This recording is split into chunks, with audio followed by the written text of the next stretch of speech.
प्रिय साथियों, सभी से बहुत करबद्ध निवेदन है कि आज की तारीख में ऑक्सीजन को लेकर पूरे देश में मारामारी हो रही है और कोरोना वायरस एक बहुत गंभीर वायरस है।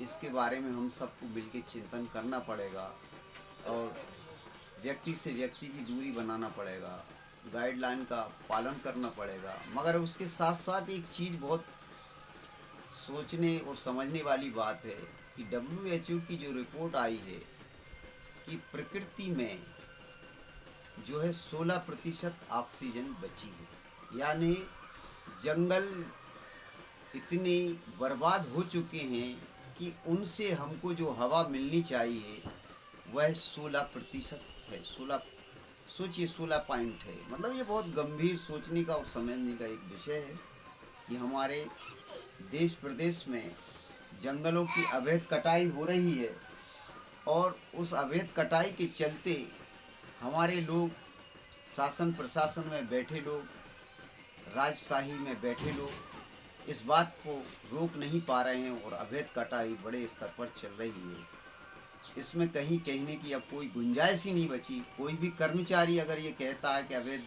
कटाई हो रही है, उसको कैसे रोकें, क्या करें, तो उसकी ये सबसे बड़ी बेवकूफ़ी और नालायकी है। और वो कर्मचारी सबसे बड़ा नालायक है।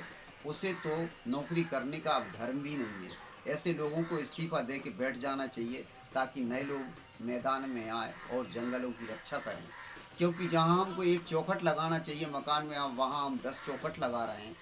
आज मैंने कई जगह देखा है, बहुत बारीकी से देखा है और मैं इसको बड़े पुरजोर तरीके से कहना चाहूँगा कि लोगों के घरों में लकड़ी के पटमे लगे हुए हैं और आज जंगल पूरे साफ़ हो गए हैं। पूरे देश में ऑक्सीजन को लेकर मारामारी चल रही है। आज जंगलों की ये स्थिति है और पत्रकारों ने मुद्दे उठाए हैं बार बार, मगर लोग उस पर ध्यान नहीं दे पा रहे हैं। और जो लोग खिलवाड़ कर रहे हैं वो अपने देश के साथ खिलवाड़ कर रहे हैं, समाज के साथ खिलवाड़ कर रहे हैं। इसलिए पेड़ लगाना बहुत ज़रूरी है। और पीपल का पेड़ एक ऐसा पेड़ है जिससे ऑक्सीजन मिलती है और धार्मिक श्रद्धा के प्रति भी वो पूजनीय है।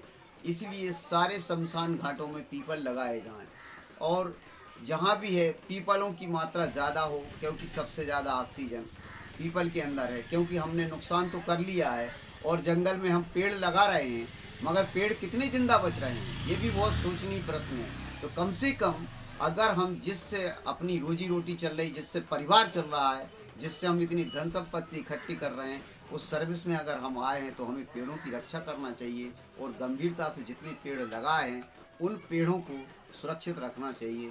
धन्यवाद। जय हिंद।